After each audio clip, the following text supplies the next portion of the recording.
Guys আসসালামু আলাইকুম। তো মিলাদের দিনকে সন্ধ্যেবেলা আমার ময়না গিয়েছিল একটু ঘুরতে, তো অনেকক্ষণ ধরে খাইনি বলে আমি একটুকে খুঁজতে বেরিয়েছিলাম।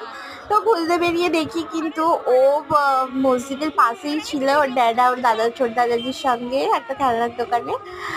তো আমি দেখতে পেয়ে ওকে আনছি, এই যে ওর ড্যাডার কাছ থেকে নিয়ে নিলাম। ও নিজে থেকেই চলে এলো কারণ অনেকক্ষণ হয়ে গেছে পানি খাইনি বা কোনো খাবার খাইনি। আর এই যে মিলাদের মিলাদের লাইট মিলাদের লাইটগুলো একটু ভাবলাম চলো তোমাদের সঙ্গে শেয়ার করি। আর এই যে মসজিদের সামনের পুকুরটাতে করেছে ফোয়ারা, তো আমি এখন মাম্মামকে সেটাই দেখাতে দেখাতে নিয়ে যাচ্ছি।